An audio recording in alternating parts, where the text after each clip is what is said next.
Welcome in Nijmegen. Most of you, I see some familiar faces, so kind of familiar here in Nijmegen and at the Han University.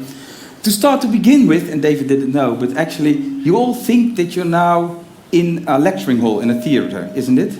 But actually this is a kind of a holodeck. This holodeck transformed in a theater. So sometimes you see some glitches at the side rays. It's kind of just an illusion, like some more things are illusion. You didn't know, isn't it? You didn't see it. No. No, it's quite strange, isn't it? That people don't even see. We're on a holodeck. It's the first holodeck in the world, and they built it here in Nijmegen. They saw it kind of in Star Wars or Star Trek. That was the first one. They had the holodeck, and this was the thing that they thought, well, let's build it in here. So sometimes you might see that it changes shape in it, but then don't be alarmed. It's just natural. But so I thought it would be nice to start with that one, that people know what to expect. The first of many surprises. Yeah, surprises, because that was kind of the idea, to have surprises in here. Yes. Welcome. We do a slight introduction. What's the plan? I'm really glad that everybody's here. Just some tiny little notes. Some of you came with the car. The parking places are open. Although if you are below the first level, -1, then it might go closing at 10:15. So afterwards we might have a drink. Then you think, please take your car out before 10:15, because then it's closed and then you can wait until tomorrow morning. It's a little bit of a long time, so that would be quite important to know already. So, the end of physiotherapy towards new ways of health. So we're going to be a little bit. We try to bring you in this evening to take on a journey of thinking. What are the assumptions? What kind of questions do we ask? What do we think about physiotherapy, about health, about the world? We invited Dave to help us, to guide us, to ask also the questions. Maybe we even got answers, but we don't know. But to give answers, we have to know the questions first. That's the hardest part. So, not further ado, I just got a little bit of introduction, I guess, towards us, and then we start going. And then kind of an idea, what's the expectations of you? Is this, before we start, are there any expectations already that think, oh, we really hope to have an answer on those kind of questions? You're really open in this one. So just. I want to have a date when it ends. You want to have a date when it ends? My boss at my home university keeps calling the book The Death of Physiotherapy. I keep telling him it's not the death. Yeah, that's a different thing. It's in the end of the death. It is very much a different also thing. A different connection there.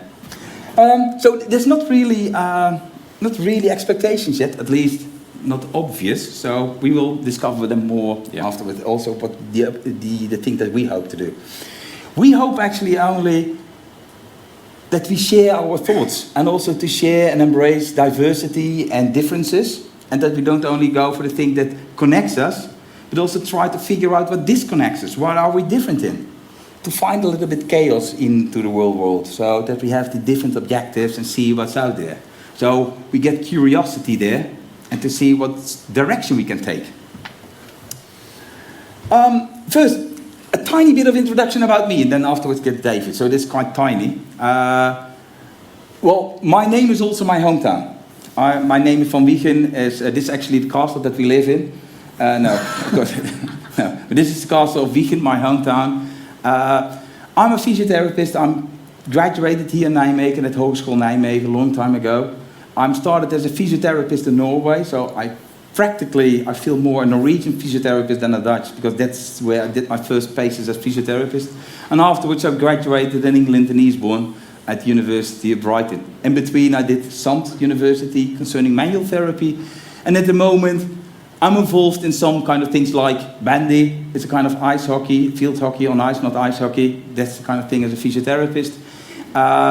Refugees project together with different universities, and especially experiments in physiotherapy education.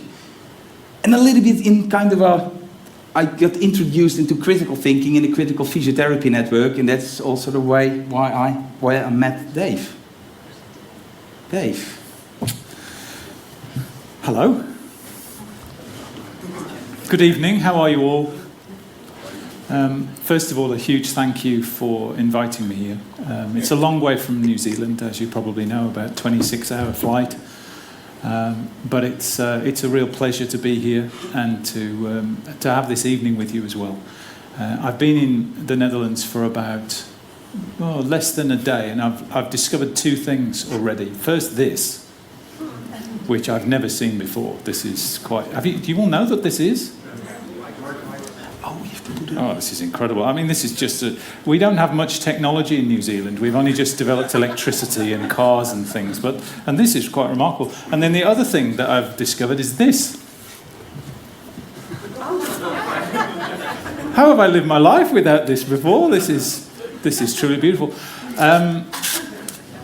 So yes, thank you for the invitation to be here. I've talked about the book and a lot of the ideas around the end of physiotherapy in lots of places. I have to say I've never talked at a place with a balcony. This is quite something, this is. I thought I'd show you a couple of pictures to sort of ground you in where I'm from, just a bit of background. As you can probably tell from my accent, I'm originally from England. I lived for 30 odd years in the English Midlands here. I'm from just a town just north of Wolverhampton. Those of you who are football supporters will probably know that Wolverhampton Wanderers is the best football team in the world. Here they are, actually. My hometown is relevant to this because I was born in a small, tiny little village called Armitage. And Armitage Shanks produces toilets. So I can go all around the world and go to a toilet and think of home. And so that's why the picture's there. This is where I trained as a physio at New Cross in Wolverhampton. And this is my sort of family roots. My family all comes from very old coal mining families, very poor areas of the English Midlands. And then this reference here is to some of the work that I've done since becoming a physio. I was very drawn to social sciences and philosophy, and have done a lot of work alongside physiotherapy to try and think philosophically about healthcare and where things like health professionals go, where they come from, what they do. And this person here, some of you might know, Michel Foucault, is my hero. If you've ever seen a picture of him, we look remarkably alike. I can promise you I haven't tried to shape my face to look like him just by accident. That's my family, up in the top corner there. This is my front garden at home. This is in the middle of winter. New Zealand's very fortunate having a very temperate climate. My home university, AUT, Auckland University of Technology. There are only 2 physio schools in New Zealand, but AUT is massive, has a big intake. We took in 260 students in our first year this year. Really big programme. And some of you might know that I was involved in setting up the Critical Physio Network, which originally was meant to be just a small group of people who were thinking differently and critically about physio. It's now just gone crazy in size. It's got more than 650 members in more than 40 countries. And in the last few years, I also helped set up the history group, which is trying to preserve physio history and think about the way that we practice. This is not far from my home, this beach up here. New Zealand's a very beautiful place. Those of you who've been there will know. It feels a lot like, I've only been in the Netherlands for about a day, but just wandering around Nijmegen today, the feel is very much like Auckland to me. The way that people are, they're kind of... New Zealanders are quite gentle people, quite sort of calm and relaxed. We have a big country next to us, which is very big and brash. And New Zealanders aren't quite like that. We're more like this and this. We're more like this and that, really, as people. And this, of course, is the most interesting picture of all. This is a picture of traction, obviously done, because my passion as well as philosophy and thinking about physiotherapy is to try and trace its history, to try and understand how we came to where we are today. For me, the purpose of history is to try and understand the present and the future, to try and diagnose where physiotherapy is and where it might be going. So, shall we press on? Yeah, shall we press on? I think so. Okay, so yeah, thank you. So The End of Physiotherapy, which is the book that some of you might know, some of you might even have read, I don't know, is the first of 3 books that are essentially a series of books trying to diagnose physiotherapy. This is the second one, which will be finished by the end of this year, early next year, and I love that title. I've kept that title just like that because I like how the words work. I'm very simple like that. This book, this book is essentially a work of critical history. In other words, trying to trace the historical roots of the present, the historical reasons why physiotherapy is facing the problems it's facing now. I think the problems that you're facing are very similar to the problems that we're facing in New Zealand, that are prevalent all around the world. Encroachment from other professions, the deprofessionalisation of the profession, the reducing public funding for physiotherapy, and people's antagonism towards orthodox professions and their appetite to try lots of new things, the availability of lots of competitors, the difficulty in proving that what we do works. These are problems that we're facing now on quite an unprecedented level. And what's significant is we are not really coming up with the answers. We don't know how to answer those problems, and that's the problem that this book attempts to deal with, and I'll come on to explain a little bit more about it shortly. This book is essentially a work of sociology, so applying a social view, a sociological critique to physiotherapy. So this is historical, that's sociological, and this is then going to take a philosophical view, and that will be written probably in a couple of years' time. So I thought we would start by talking a little bit about the idea in the book and something about what the book tries to do. Yeah, in the meantime, who of you have read the book? Oh no, I'm not looking. No, please. So I will just try to figure. Somebody has read some bits. Okay, Good. So, are you a little bit interested to hear a little bit more about the book from Dave's view? Would that be helpful for those of you who have not yet read the book? So, I know this for a fact, but compared with medicine, nursing, occupational therapy, psychology, a lot of other health disciplines, we have no history in writing critically about our profession. We have hundreds and hundreds of books about clinical techniques, methods of assessment, really important and impressive books. But if you look at, say, the medical profession, there is a long history of people looking at medicine itself and saying, what is it trying to do? What's its focus? Where is it going? And actually sometimes in quite critical ways, trying to change the profession by saying these things aren't good. We have no history of doing that. And so this book is, I think, perhaps one of the first books that's ever tried to do that. So the question that it asks is this: how did we arrive at this point in our history, facing these problems and these issues? And then from that, what is the future for the profession? So the book is divided simply into three sections. The first part, the orange blocks up here, deals with a series of historical events. The period before physiotherapy formed as a profession, the events that led to its formation, and then important social points in the history of the profession. So the period preceding World War I, the period immediately after World War I and the birth of the rehabilitation movement and the development of welfarism, welfare state ideas, public health services, and then the neoliberal period from 1974 onwards. And they are taken as those points in time for quite specific reasons, because the fundamental argument in the book is that the reasons we're facing the issues we're facing now in the profession are economic and social and political. And so those points in time reflect certain significant points. So for instance, if I can give you one simple example, physiotherapy grew massively after the First World War, not because we proved a new technique or not because we developed a new strategy. It's because the government said, we feel ashamed of the fact we've sent these young men to the war and we've caused so much illness and injury. We need to compensate society for it by creating a service that rehabilitates them. And because we'd proven our legitimacy in the years before and our allegiance to the medical profession, it was physios that got that job. So our growth as a profession had nothing to do with evidence, had nothing to do with clinical practice directly. It was a political event that led to that change. And after 1974, it's a series of political events that have led to the problems we're now facing. So that's why the book takes those periods in time and tries to understand what those political events were. The middle section of the book takes 4 broad concepts that are important to physiotherapy and critiques them and unpicks them. The body, posture and movement, function and rehabilitation, and embodiment. 4 chapters dealing with 4 key aspects of physiotherapy, and then basically pulls them apart, critiques them and says why we take certain approaches to those things. And then the final section of the book is really the application of that to education, practice, research, and the regulation of the profession, the disciplining of the profession. So, what are the answers that the book comes up with?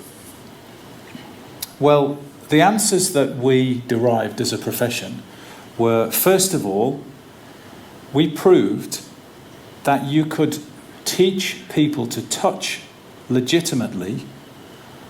In other words, you could get past the prostitutes and the people who had only practiced and trained for 20 minutes. We proved that there was a way to touch people legitimately that the state and the medical profession was happy with. So that gave us our sponsors, that gave us our patrons, the people who would carry us forward and give us funding and legislative protection and such. Maybe just an interruption, Dave, because you say it's the legitimate way of touch. Yeah. And then you make this distinction between physiotherapy and almost and prostitutes there. Yes, yeah. Can you elaborate a little bit? So, because at least that makes sense, that we understand why you make that connect for those. Yeah. So the book focuses a lot on the period when I argue physiotherapy was born internationally as a profession. And I don't agree with Anders Ottosson that it began with the Swedes in the 19th century. Because, for one, they weren't called physiotherapists and they weren't a collective group of physiotherapists. And secondly, they were just using modalities that had always been there. Massage, gymnastic movement had been practiced since Greek and Roman times. What made the 1894 birth of the Society of Trained Masseuses important is that they organised into a group and they said we will work together to form a society that will compete against our competition. And in 1894 in Britain, in London particularly, there was a massive problem with massage. Massage could be done by anybody. You didn't need a certificate. You could advertise in the back of any journal or magazine. And if you were looking for a massage, you wouldn't know that the person you were going to was trained for 20 minutes or had had a lifetime of experience or was a prostitute. Because at the time, if you were a prostitute, the way that you got around the law was to say you weren't, you were a masseur. So the nurses and midwives who were trying to form this proper profession, this legitimate profession, had this competition from prostitutes and from people who'd had 20 minutes of training, and they were trying to say, how can we touch people and practice this in a proper professional way? And it's what they did in forming that society that is a key part of the book. So that to show that they were legitimate was critical. And that, I still argue, is a massive issue for us today, and the book goes on to talk about this a lot. For instance, physios have a real problem with massage. We still have a problem with massage. Right now, massage is going through a bit of a decline. People don't want that don't want to do that kinds of hands-on treatment. But there have been times in the profession when it's been really popular. At the moment, it's very difficult for us to do massage on somebody just because it feels nice. Now, I've worked in respiratory care all my life, and particularly with elderly. And I've worked with people, say, in palliative care with end-stage cancer. And sometimes one of the best things I can do for them is just a very gentle effleurage back massage. It has no physiological benefit whatsoever. But for that 40 minutes or so, or however long I'm doing it, I know that that person is transformed away from their pain. For that 40 minutes, they're somewhere else. Because I'm good at my job, I know how to use my hands, I'm careful and caring. Now, when that massage is finished, within 10 seconds, they're back to their old world of pain and suffering and nastiness. I can't justify that massage today based on our physiotherapy rules. Because physiotherapy can't do that work.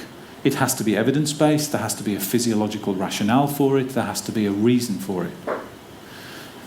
The problem with me doing massage just because it feels nice is that it brings back that whole problem of sensuality. Massage is a very sensual thing, or it should be.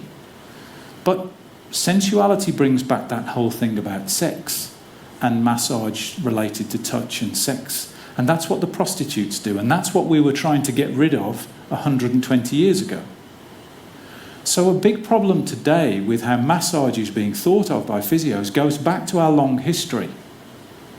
I wonder whether we can just jump way ahead here. Yeah, no, but please go. No, but this is good. I think that it's nice to have a little bit of elaboration in this part, because this is kind of the start also in the talk, and that's why I thought, well, it would be nice to. Yeah. Okay. Earlier on today, you took me through the department here, the school. I took a couple of photos downstairs. This was one of the photos in the clinic room. Why do you think physio treatment beds look like that? Now, I know that they have to go up and down for ergonomic reasons, and I understand that they're segmented so different parts can be placed. But why do they look like that? Non-sexual. They're non-sexual. Imagine if you went to a physio, you're a patient and you went to a physio clinic, and then you'd never seen them before, and you walked, they shook your hand and took you into their clinic room, and you opened the door, and in the middle of their clinic room was a double bed from home. Fluffy pillows and duvets and things. What would you think the physio treatment's going to be like? The reason our beds look like this with all the mechanical parts with them is absolutely about ergonomics, of course. But just as much, it's about saying to the person, this is not a bed from home. This is a legitimate treatment you're going to have here. We're going to show you the machinery so it's not like a bed from home. So there is sex in that bed. The avoidance of talking about the sexuality of what we do is written into everything we try not to say. I was trying to show you another picture that's kind of related to this. Okay. If you go into an image search, Google Images or Bing or something like that, and you put into the search box the words treatment room, these are the images you get. This is just a screenshot that I took a few weeks ago. Now, what sort of feeling do you get about these rooms? Warm? The colour tones are quite warm, aren't they? Yeah? Luxury, pleasant. Yeah. Yeah. Clean. Rich. Yeah. Now, if you put the words physiotherapy treatment room in, this is what you see. What sort of aesthetic are you getting there? Cold, clinical. You used the word earlier on, we were talking about this laboratory. Yeah, laboratory. So it's away from real life. You really create a laboratory to do something, and then you transfer somebody again to the real life situation.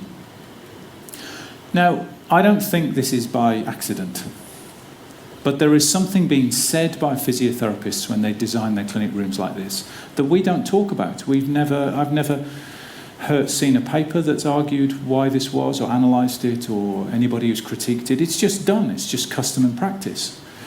Now, I don't think there's anything unpleasant about this. I think this says professionalism and cleanliness, but there's nothing particularly clean about a white wall.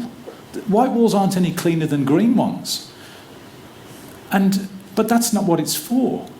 And similarly with these pictures, you'll see these kind of anatomical charts all over the walls in physio clinics.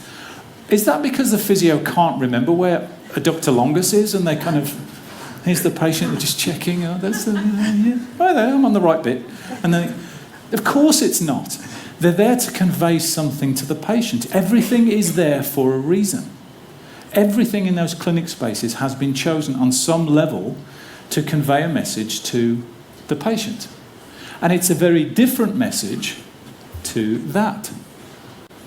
By comparison, this speaks about sensuality to me. This speaks about a kind of engagement the person has, which is maybe more holistic and more embodied, maybe more relational, maybe more humanistic, intersubjective. And so by extension, that's less so. That's about detachment, about objectivity, about value neutrality, about measurement, about coldness, about a kind of distance.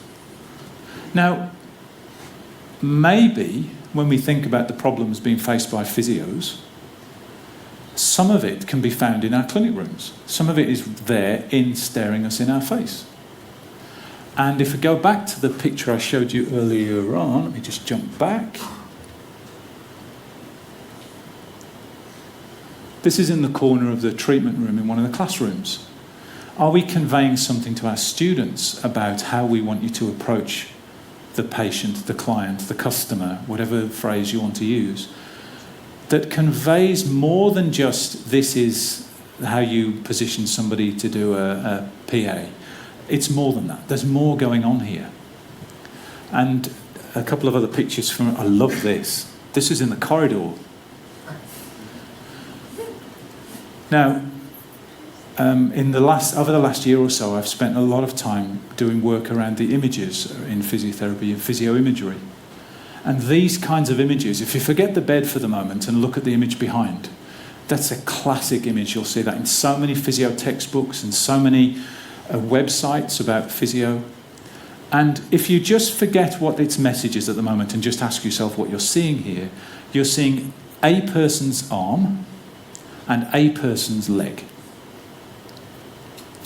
Now, why would you use that as a picture to say this is physiotherapy?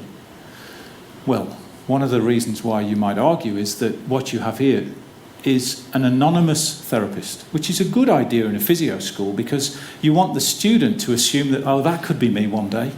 You know, I'm going to be that person. You want to be able them to transpose themselves into the shirt of that therapist. But it's also saying what we're interested in here is technique and body parts. There's not really people involved so much in this. This is about technique on a body part. And then when you combine that with the bed that strips away all the subjectivity and sensuality and humanity from it, the students are getting very strong messages here about the kind of way that they're supposed to think about patients. It's not surprising then that we have some problems getting our students to understand about empathy and adaptability and flexibility and caring and compassion and those kind of things, because all the way through, here's another picture from the department. We are fed these images as physios from the very first day of training. This could be any person. This isn't in fact a person. Person could be black or white, they could be young or old, male or female. They actually have no gender. They have no genital parts. They are just a muscle. And what this kind of says to the students, I think, is that rectus muscle is the same as every rectus muscle. One rectus muscle is the same as another. It doesn't really matter what the person's life story is or what they bring into the room. Focus on the muscle. And one of the important points in the book, probably the most important argument in the book, The End of Physiotherapy, is that idea of approaching the body in that way has been absolutely pivotal, crucial to the growth of physiotherapy. That ability to look at the body as a machine is perhaps the single most important feature in physiotherapy, becoming the third biggest profession allied to medicine in the world. 500,000 physiotherapists practicing around the world owe themselves to a very large extent to this ability to look at the body as a machine. Because in the 1890s, this was the way that these founders of the profession realised they could legitimately touch people. These women were trained to not see the inside of a person's thigh or see them as any kind of sensual or sexual way, but to focus on the adductor longus or the hamstring muscles or the biceps femoris or what have you. So in essence, those masseuses, they disconnected, you say, the person from the body. And by disconnecting it, it helped them to be legitimate as a profession. Yeah. So that means also that the personality from the person, the psychic, the social environment, you took it away, isn't it? From that sense? So it wasn't really a person, it was just a body or a body part. So let's jump back a little. going to give you a break in a second because all this is really heavy. So they proved by doing this, taking this approach, that you could touch people legitimately, but what you had to do is you had to desensualize the person.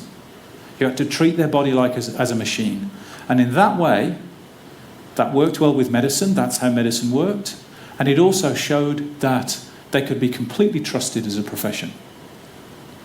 So the rules that they set up were really interesting. I don't know whether you know this, but the founders set up a few basic rules in the very early weeks of setting up the society. And those rules are still relevant to how we practice today. One of the first ones was that they were not going to train men or touch men. They were going to be a profession for women, and that existed from 1894 right until the First World War in 1914. So they said, we'll deal with this sexual tension by not having any contact with men. Which is quite funny, really, when you think about it, because if you were a man in Victorian England and you wanted a massage, you had to go to a prostitute, because they wouldn't touch you. But that's how they dealt with it. They said, we will only train and treat women. They said, we will never prescribe drugs, and that they will take referrals only from the doctor. Now, this was a real risk, because at the time there were many, many masseurs practicing. And to limit their market was a real risk, because they might have run out of work. But it was crucial, because the doctors gave them good quality referrals. And they also said that they would put you through an examination. They would test your ability to practice properly, legitimately, and they questioned you in the exam paper on your professionalism. And you had to do the exam to become a member of the Society of Trained Masseuses. There weren't enough of them to do the teaching. They couldn't teach everybody. There was only a handful of them. And people were all over the country wanting to be masseurs. So they couldn't teach them. But what they did was genius. They said, we won't teach you, we'll just examine you. And if you want to come into the society, you have to pass our exam. And because that's what they did, they set the standard of practice through the exam. You couldn't get in unless you passed that exam. So here's a question for you then. Why would you bother going through the Society of Trained Masseuses exam and proving that you met their standard if you could just practice anyway? You could just advertise in the local press and massage people forever. Why would you bother? Maybe it's nice for this point also that you just have a little chat with the people around you. So about the idea, about the question of Dave, and then we answer afterwards in 2 minutes. So you can also have your mouth muscles working a little bit by talking. Yeah.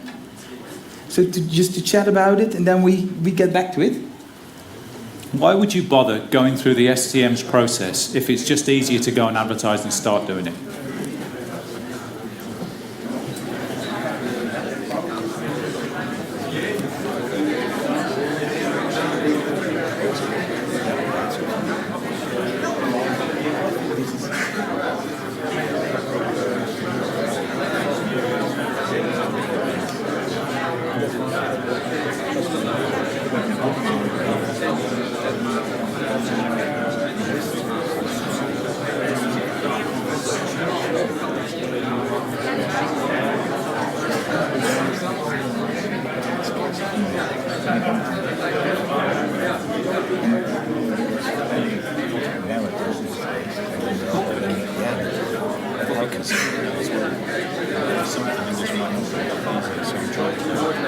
Yeah, it's nice.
Okay.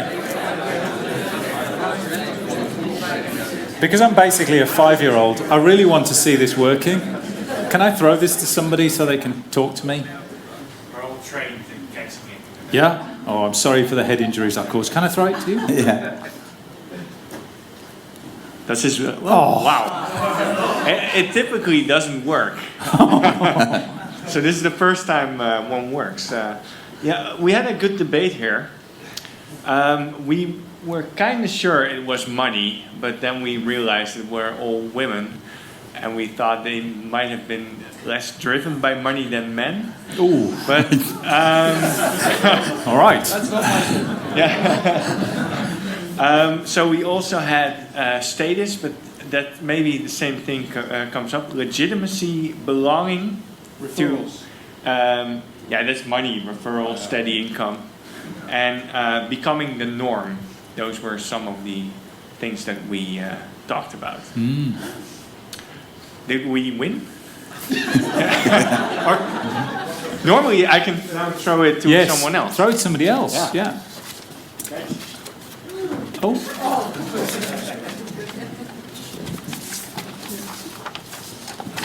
Yeah, it does still work on. We discussed about it too, and we were thinking it might be intrinsic motivation to see you grow up with your peers, Yeah. to belong to those peers, Yeah. and to how to say it in English, but sometimes you want to be other than others. You want to Distinctive. distinct yourself from your other persons. Yeah. And that point about distinctiveness is crucial to understanding professions and their professional boundaries, which is to some extent what the second book is going to concentrate a lot on, that distinctiveness thing. Both of you are right so far. I can qualify a little bit maybe, but they're both right. Any other thoughts other than those? Social why social status? What would that? Where would the social status come from? I think derived from the paramedic. So Yeah. they're in the lift with the medics. Yeah. So it's with, I have to, yeah. We need the mic. Can we Yeah, throw so- the mic over? So then you get the mic. And it's always not so very clever idea to throw something towards me. It might have to do with social status, and this status is easily derived from going with the medical society and be a paramedic. I Yeah. think, and that would be quite distinguished in that time. Yeah. And you're not a prostitute anymore. There's an article you'll find that I wrote in 2006 called Physiotherapy and the Shadow of Prostitution, which is all about this. You know, one of the things as well about all professions, and that's not just health professionals, but all professions, is they have a doppelganger. They have a twin. Medicine, it's the quack. And there's a woman called Valerie Fournier who's written a lot about how medicine doesn't want to get rid of quacks. It wants to keep quacks. Because as long as there is a quack, then a doctor can go, we are better than them. And I think physiotherapy, it's prostitutes. I think our dark side is the fact that we are constantly battling, to some extent, to legitimize our touching, our hands-on work, our practice. And the dark side of that, you know, the sensual, the erotic, the transgressive side of that practice is prostitution. In fact, I did some work with a colleague of mine who's a nurse, Dave Holmes, who's a professor of nursing in Canada, and we wrote about the work of Georges Bataille, who's a French philosopher some of you might know, who's written a lot about transgression. Bataille says that if you want to understand where society sets its boundaries about what it tolerates, the thing you have to do is go way past there. You have to transgress them. And he particularly was interested in European Victorian repressive notions of sexual conduct, about heterosexual being the norm and such. And so a lot of his writings are really eye-wateringly obscene, because he says if you can read that work and understand that you don't like that, then you can work out where you do set the line. And Dave and I wrote this paper called Discipline, Desire and Transgression, which was about physios touching, and saying that we've set our boundaries around what's legitimate, say, here. But if we're going to understand why that might be good or bad, we have to have a method for doing that. And Bataille's argument is you have to transgress it. So you have to break the rules to find out why you've set the rules there and see if you're still happy with that. One of the issues why this is so important for us right now is because we've got an ageing population of people with much more long-term chronic illness. Many more people now are after more holistic experiences of health, more embodied experiences of health, and they have conditions that can't be cured. So they have to live with rather than be cured by. Much of physio's biomechanical approach works well for curing, diagnose, fix, discharge. It doesn't work well when you've got a person with chronic lung disease or chronic arthritis or Parkinson's disease or such. So if we only touch people and manipulate and mobilize people in a way that's based on an acute, self-limiting, fixational kind of fixative model, it won't work now that the whole world of healthcare is moving away. We have no model, no principle for being alongside the patient. Most of our treatment, most of our economy of healthcare is based on a short period of treatment, diagnosis, fix, discharge.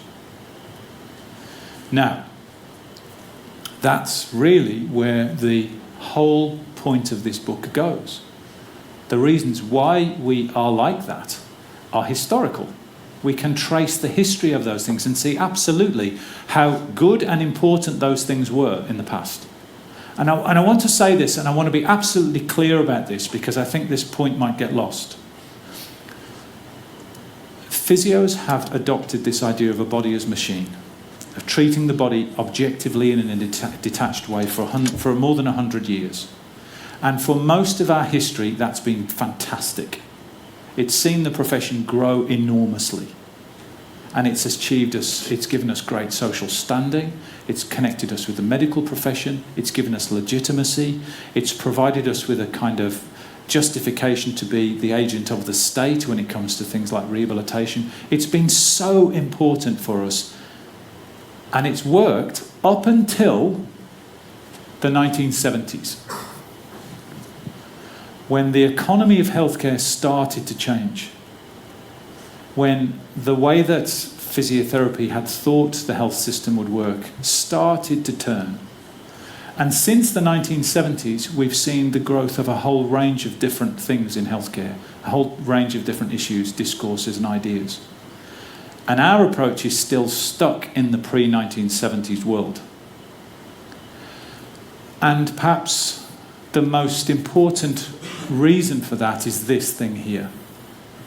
This idea that I talk about, the physiotherapy paradox. And it's quite a simple idea. We are used to treating the body of the person in front of us. And we never had to look up and think about the broader health issues, the cultural or the psychological or the environmental or the spiritual or the intersubjective or the philosophical or the social, all those other ways that people think about health. We all think about health as people.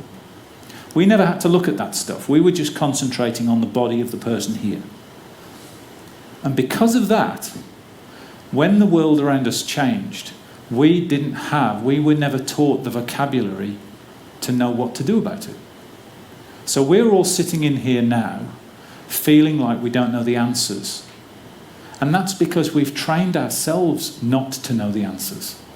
We've trained ourselves to do this, not to think about the bigger world of health.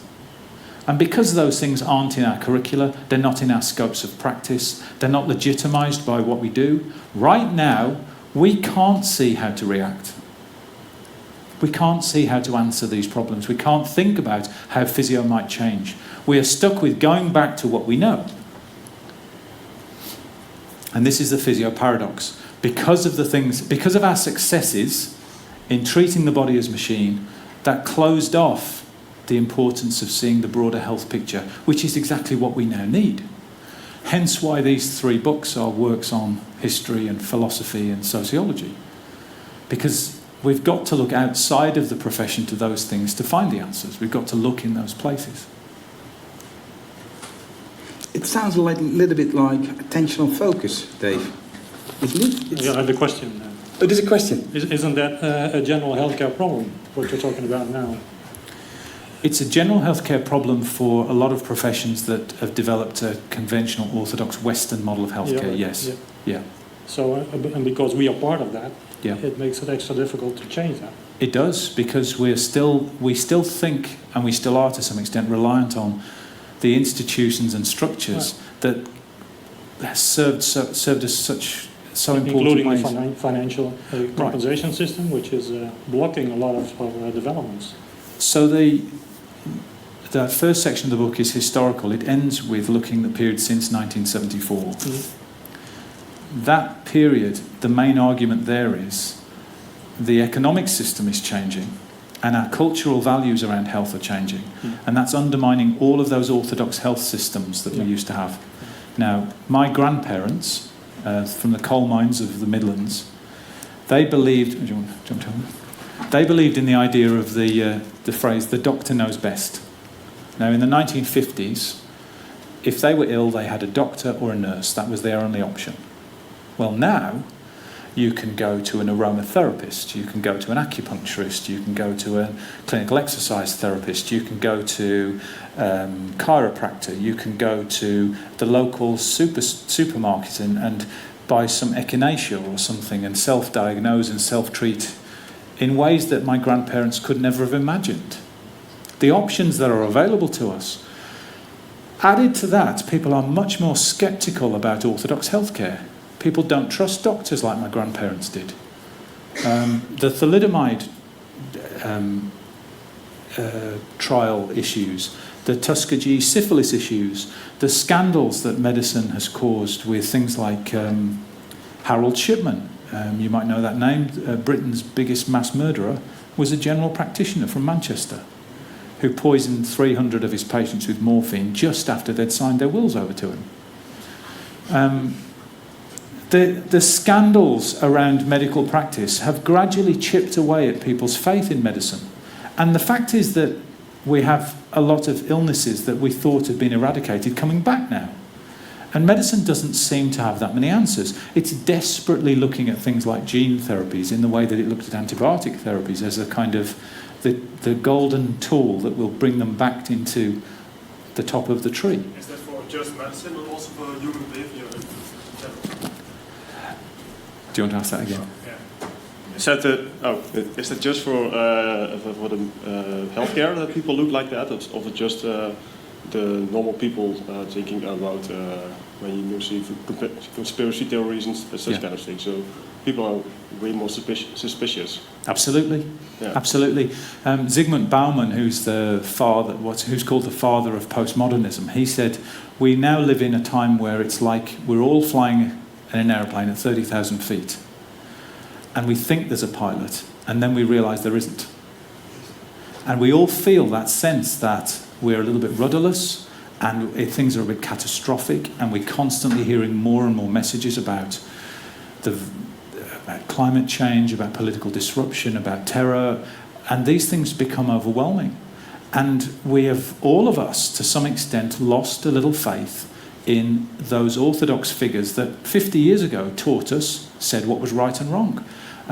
Who these days has the faith in, say, the Roman Catholic Church that was there 50 years ago because of the scandals around child abuse?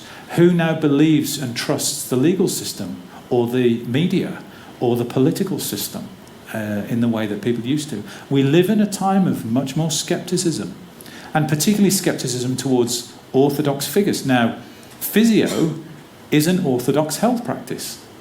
So it's not surprising where they go, we go.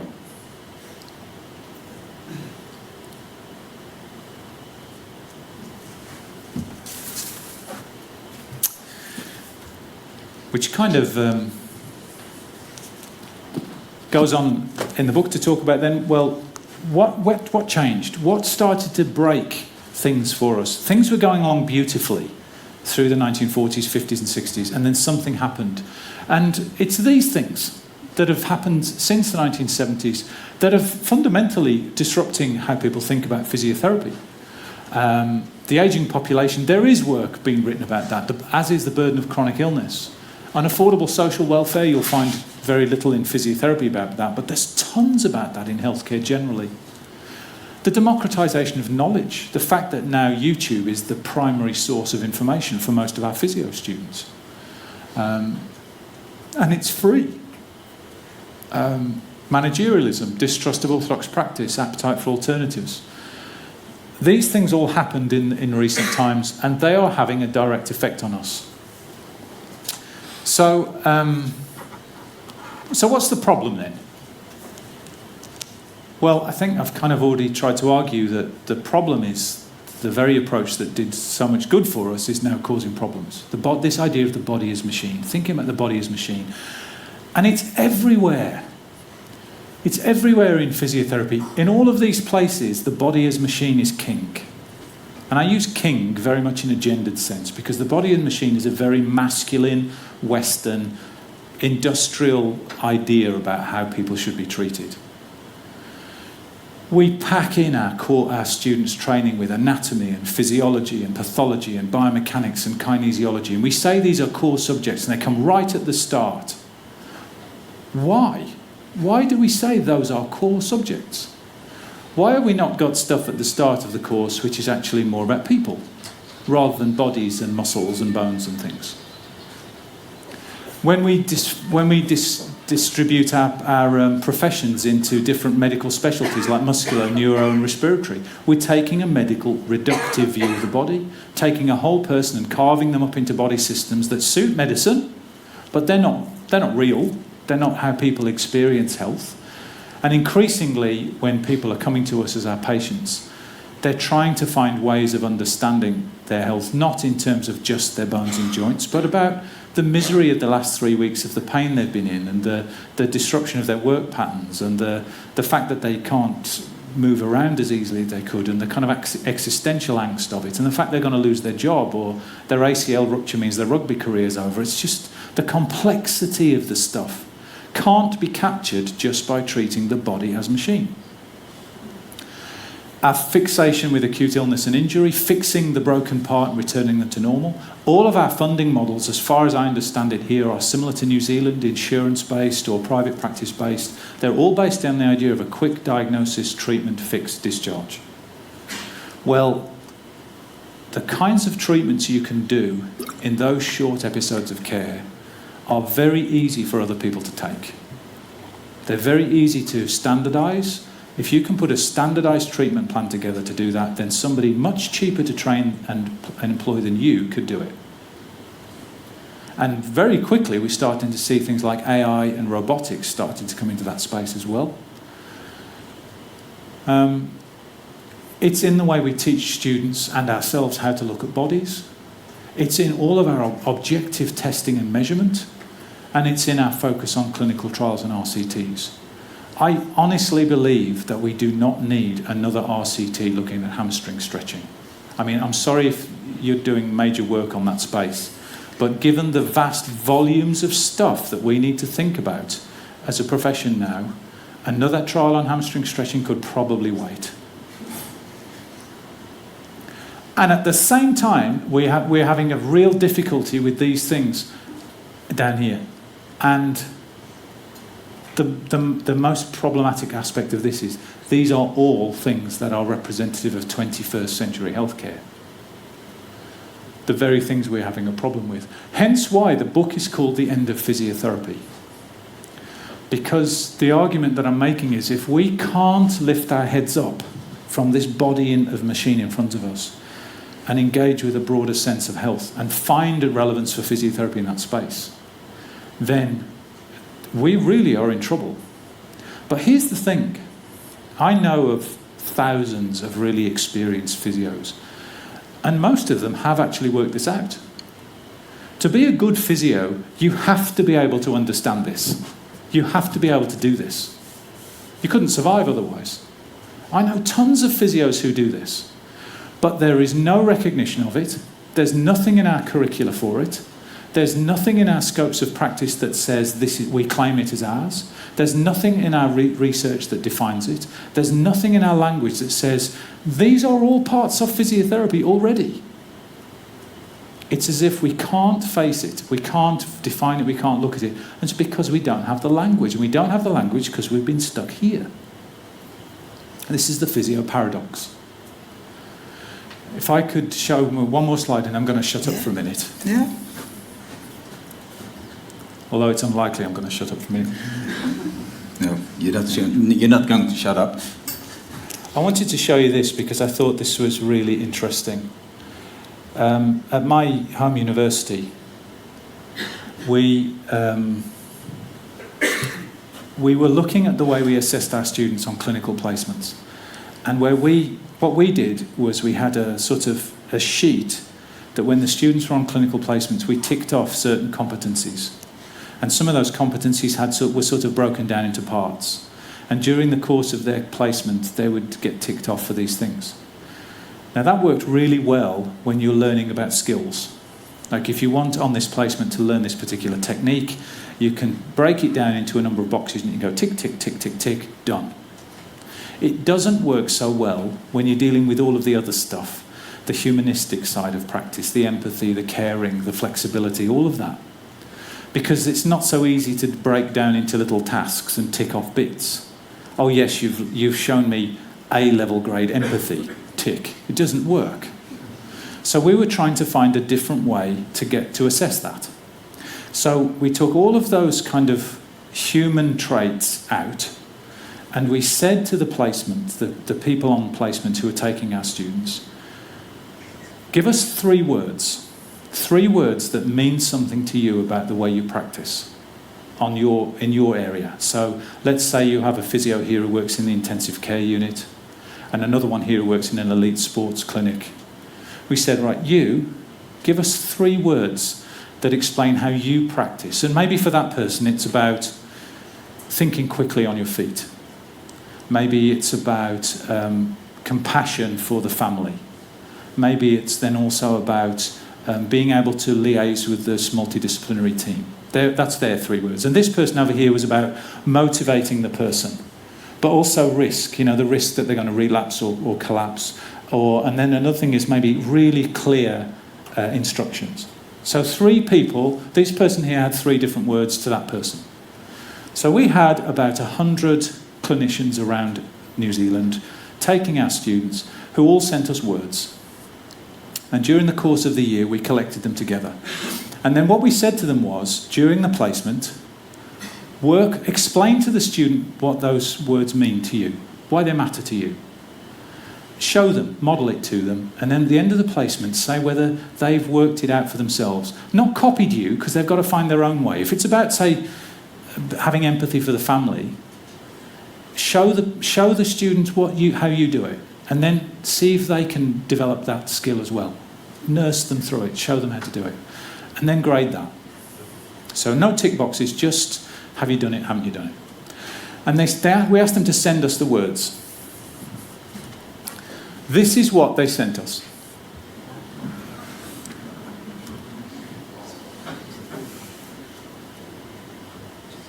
This was 1 year.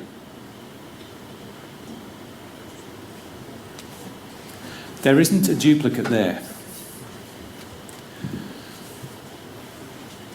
And then we just picked out some of these words. Now, I think you would all say that these are important for our students to develop, for us to have, but these are just 6 of what ended up being hundreds of phrases and words.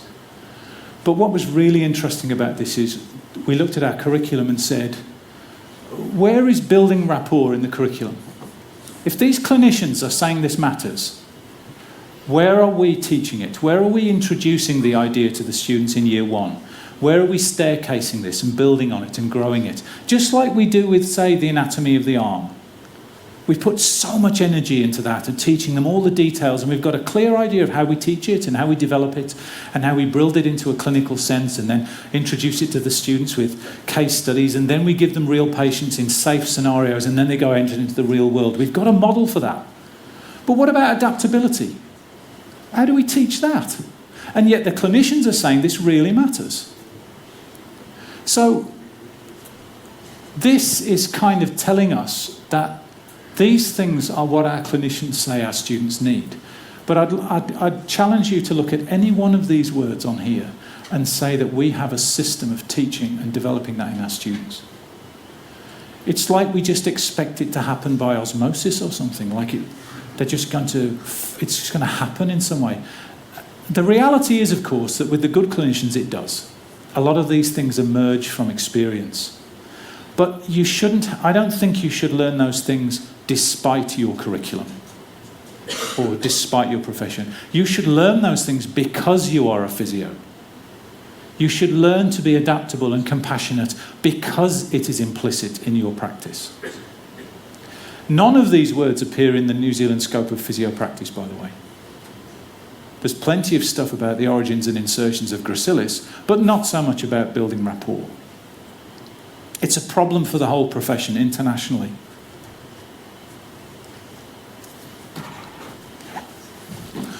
Actually, Dave, based on this question, might it be interesting that when we're now sitting here and we think about our profession, about the words, can we come up with some people that you come up with the 3 words which are important for you if we talk about our profession, so that we kind of share it with each other a little bit, that we start thinking. So if you should describe our profession in 3 words, what are the 3 most important parts? Isn't it? So then we just can kind of look upon it a little bit, so we also have a little bit of talking time and sharing time. We thought we'd do a little bit more around this idea for about another 5 or 10 minutes, and then we'll take a break for a coffee and stretch your legs and stuff. So I'd be quite interested to hear a word or 2 that you think is implicit in your work. If you were with a student and you wanted them to understand something about the intimate nature of your work and the special nature of your work, and you had to limit it to a word or a short phrase, what would it be? Just give me some examples. I'll throw the... Who wants to have the... Oh, I'm going to... My All Blacks technique now. I would say sensing. Sensing. Yes. So how would you model that to a student? I mean, they're just going to have to watch you doing something to get a... they're going to have to work out what you mean by that. How would you do it? Show it in practice. How would they know it when they saw it? The interaction. Yeah. Because you're talking about something that's going on in your head. You know, you're seeing something that maybe they can't see because they're a novice. Yeah. So how do you... I mean, this is what I think the genius of education is. To take an idea like this, which is incredibly complex and situational, and work out how we can convey that to a student in a way that means they can go, aha, right, I see why that matters. I had a similar situation today. A novice colleague joined me in a session with a patient. I did what I had to do with the patient, and I asked him to reflect on it, and his reflection allowed me to respond to that and add my ideas about interpreting what I sensed. Yeah. And it took him a step forward, I think. Well, over lunch, over dinner, we were talking about the ideas of embodiment and Merleau-Ponty and some of the phenomenological research that's been done for the last 100 years. Sensing, intuition, that sense of understanding something has such a rich, deep philosophical history. There's so much beautiful stuff written about it. You won't find any of it in physio. But why? Why is it we can't claim that and understand it better and dig deeper into it? I don't know. I think it's a beautiful example, thank you. Another word? Pass the ball, the cube along. Communication. Communication. In the right way. Yeah. And there's so much in it as well, of course. Yeah. So if I was your student, yeah. what kinds of communication would you say for you personally in your work matter most? Reading the body language, Yeah. because words are such a small part Yeah. in communication. Yeah. So I would teach them about reading the body language and also using the body language of yourself Yeah. in the therapy relation. Could you do it without words, given that you're saying words have their limits, they fail us often when we come to look at bodies? I wonder if there's a way we could teach the students about it. Yeah, sure. To put words away, maybe through dance or movement or Yeah, sure. Feldenkrais, Alexander techniques, whatever, I don't know. Just anyway, when you teach a student about communication, it's all about experiencing it. There's a Canadian writer called Erin Manning who's written a book called Relationscapes, which is amazing. And in it she talks about tango dancers. And she says that with tango dancing, and I don't know, you might have worked this out already, but I'm not a dancer. I did. Okay. Oh, thank you.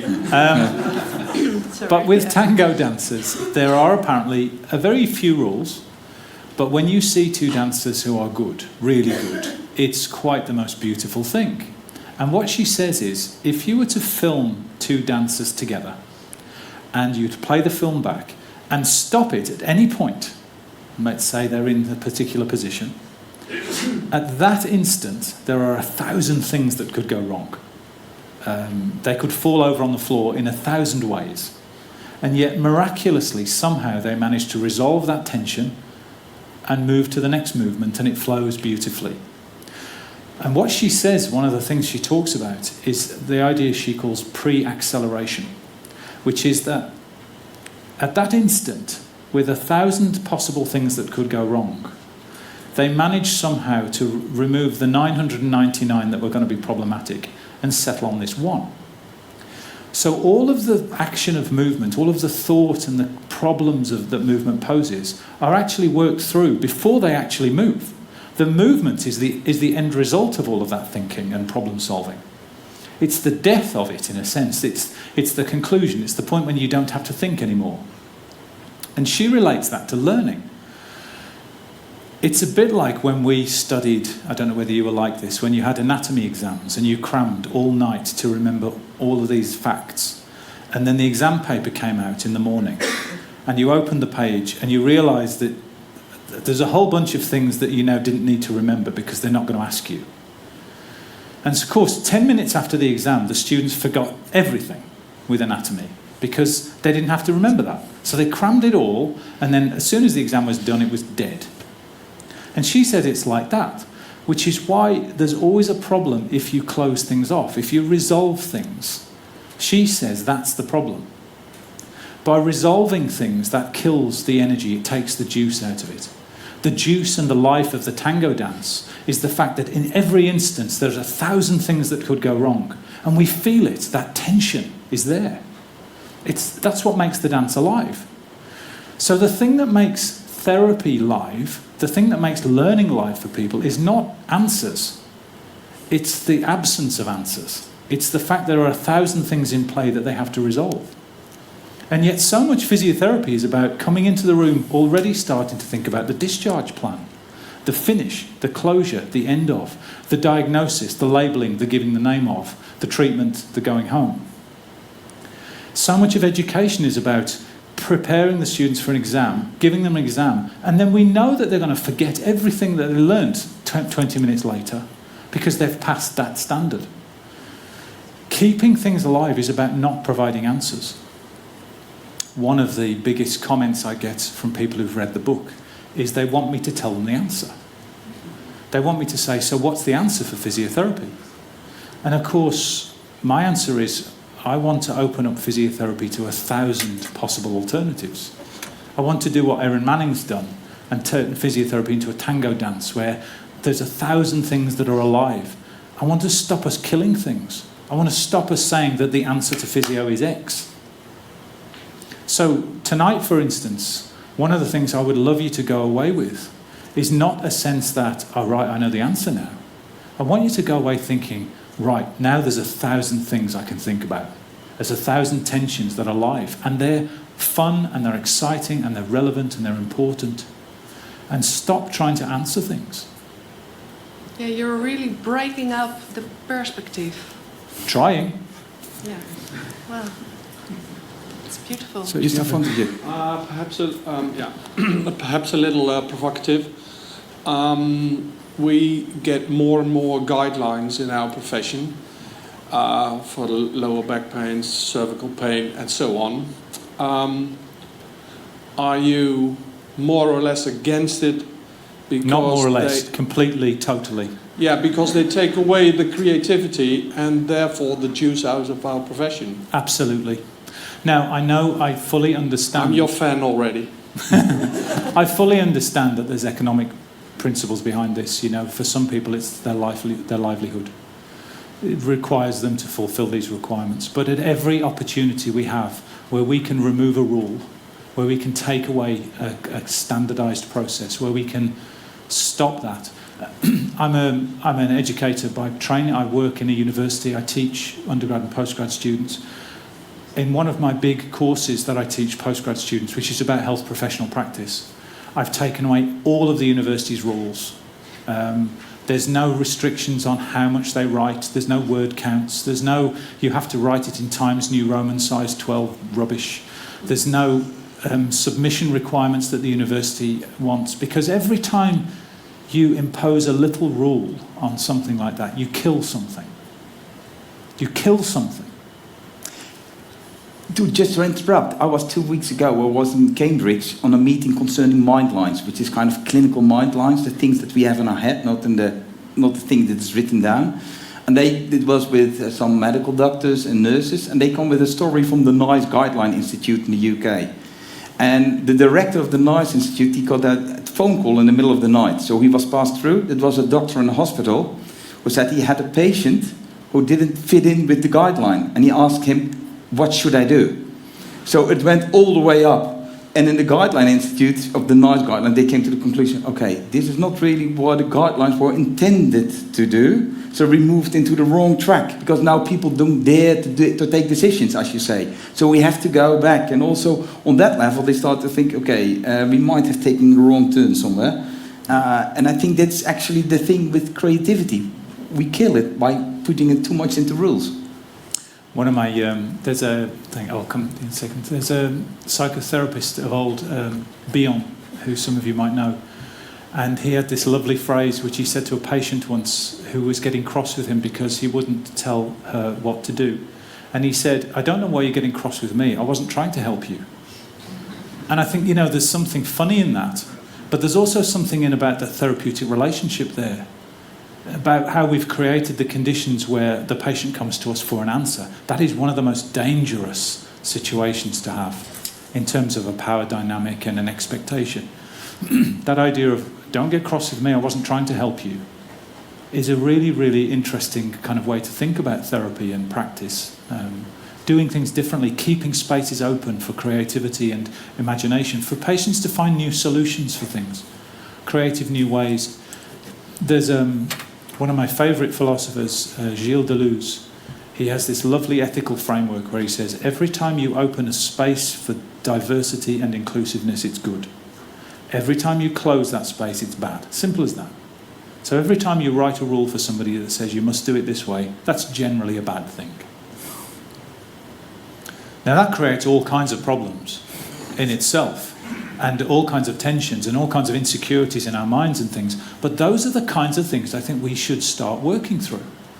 Those are the kinds of things that creative people, designers, architects, artists, the people who are creative in this world, whose livelihoods rely on their creativity, that's the kind of stuff they engage in every day. Wouldn't hurt us to try some of that maybe, instead of being so rule-based and disciplined. There was a question in the back, but you need the catch box. What? Oh my goodness. Oh, beautifully done. Definitely. I'm lucky, I think, because I'm a little less. I have a little less restrictions because I work a lot with children, and it's much easier to get a little bit from the guidelines. Yeah. And my word would be a flexibility to see what it can change during your treatment. Where the important things are. It's not that you, of course, you start with something, but you can change it during the therapy. And I think it's, I'm lucky that I have this possibility to do it like that. We did some work with a good friend of mine, Bob Gibson, who's a physio, somebody you might know from Toronto in Canada. And we were looking at the words that physios use for things, and trying to be playful and doing some funny, just being funny with these words. And flexibility was one of the words we came up with. We made this list of words that are in physio textbooks. And if you look at them, so many of them have double meanings. And physios only take very narrow views, like the word balance. Physios, for us, it's about centre of gravity and displacement. But balance in life is a very broad concept. It's a very big thing. So we were kind of saying, well, why is it physios are only interested in that bit? And if you think about all of the words that you use in physiotherapy that are specific, they all have, well, many of them have a separate other meaning. And it was all working fine until we got to the word abduction. And then we started looking at people being abducted by terrorists, and we thought, okay, that's probably a bit too far. But we were thinking particularly about the word movement. So many physio professions claim the word movement. They say that's what physio is. You ask a lot of physios what one word, many would say movement. But in fact, movement is a very broad idea. Movement goes from the very tiny osmotic cellular movements of fluids across cells and atomic movement, right up to the grand social movements of migrations and diasporas and mental, movements of, say, feminism as a movement, and just broad ideas and everything in between.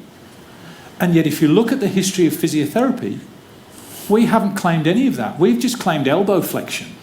Like this bit in the middle is about this big. But why? Historically, some people made some decisions way back that we were going to only take that bit because that's what made the most sense at the time. But if the world has changed, why can't we claim a different meaning, a broader view? Now, I'm not suggesting we're going to take over atomic physics or we're going to become the specialists in migration, but we could at least look and say, surely what we do is more than elbow flexion. And in which case, what is it? So playing with some of these words and doing funny stuff with them is a bit silly on the one hand, but it's also deadly serious on the other hand, because it's making us ask creative questions about, well, where could we go?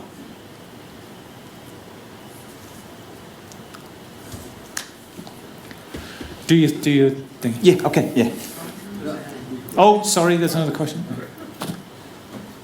Yeah, thank you.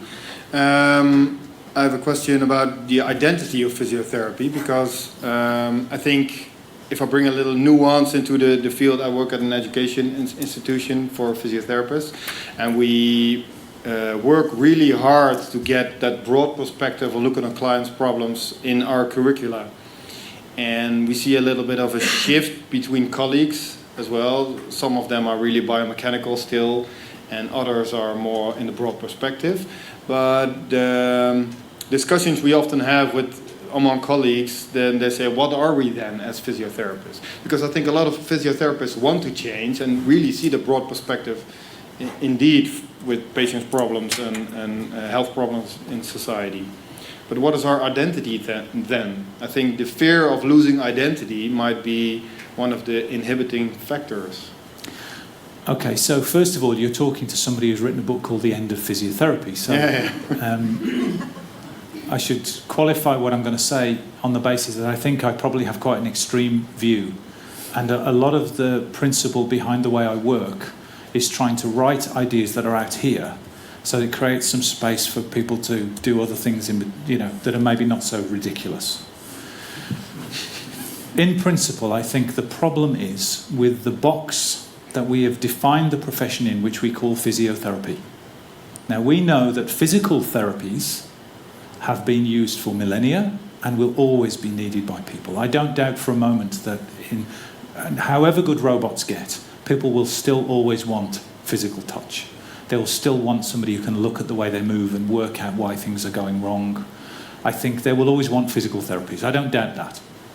The problem is, I think, that we've created this monument, this edifice that we call physiotherapy, that we can't seem to break. We can't seem to dissolve the edges or move outside of it because we don't know how and because we're trained in a particular way. So the reason the book is called The End of Physiotherapy is I genuinely believe that we may have to dissolve that idea of physiotherapy, the way that our registration boards have defined and says you can't do this, you can't do that, so that we can create a form of practice that does allow us to do what the public needs. And I've got a slide here which I won't show you because I can tell you. It asks the question, if it was in the public's interest to dissolve physiotherapy as a profession, would you do it? Now, I've asked that question of a lot of my colleagues, and sometimes you can see them thinking about the question, would I, wouldn't I? Which to me feels like that's part of the problem. Because, of course, we would dissolve physiotherapy if it was in the public's interest. But we are so locked into the idea of preserving physiotherapy as a profession, we sometimes lose sight of the fact that our reason for being here is to help people. And if it takes us dissolving the profession and creating something new that does that better, then I, for one, have no problem with that. I am not about keeping physiotherapy alive as a profession just because it has this glorious history and, like the Roman Empire, should continue forever. Our job is to help people. And if we can do that better in a different shape or form, and we're restricted from doing that by our registration bodies and whoever else, because thou shalt not step outside, then that's the time we've really got to be looking at that and saying, we are serving ourselves, not the public. Sorry, Joost. But isn't this how social processes go? Because things change and then systems change because the things change. Yeah. As you talked about 1950 when the doctor was the guard of the social system and that was very functional. Yeah. And now things have changed and so the system has to change. And the system is always behind, the medical system in this case, is behind the changes, the societal changes. Yeah. So isn't this just a natural way it goes? Maybe. Which we should stimulate, of course. Yeah. I think that there's so much institutional wisdom in physiotherapy. There are so many people in physiotherapy who've got years of amazing practice experience. I would love to think we could actually do this consciously and thoughtfully and carefully as a community, and not just have this tidal wave of change sweep over us and then us, wonder what happened. But to do that, we've got to break out of this kind of traditional way of thinking and lift our eyes up from the patient in front of us. So that's my project, really. That's my attempt. If we can find 1,000 new ways to talk about physiotherapy, then I think amongst all of us in the room, I guarantee you there's nothing in the book that you would be surprised by. You would all say, I can recognise that, I can see that. The point is you're not really allowed to claim it. I want us to be able to claim it. I actually think I want our registration authorities to step away quite a lot. I've got another slide on there which is of a little girl climbing up the Berlin Wall before it was knocked down. We have a really interesting attitude to people who are rebels. In some contexts, we love it. The idea that somebody might challenge the East German government and knock the wall down, we think is great. If change involves breaking the old to create the new, what should we do with practitioners who break the rules? At the moment, anybody who steps outside physiotherapy is struck off or sanctioned. That doesn't seem to me to be a very adequate way of dealing with new ideas. Now, I'm fine about malpractice and abuse of patients and things like that, absolutely. But I'm talking about people who are trying to find creative ways to think anew about physiotherapy. We have to have some kind of mechanism in place for people who are doing what are called bleeding edge practices. I don't know how that is in the Netherlands. I would love to think that you've got people who are stimulated in that way to do things that are funky. I was talking, a colleague of mine in the UK, she's a physio and a ceramicist. And she uses her physio experience to work with patients using ceramics. I think that's just amazing. Now, she can't work as a physio because nobody in the UK will register her for that kind of work. It's outside of the scope. So what does she do? She leaves physiotherapy and she goes and does it without that license. Why can't she practice that skill, that craft? She's a genius. So this is an issue for us as well, you know, the way we're policing our boundaries at the moment is a problem. I think this is a nice time to stretch your legs for 5 minutes. Would it be? We have a question first. I have a question. Yeah, please. Yeah.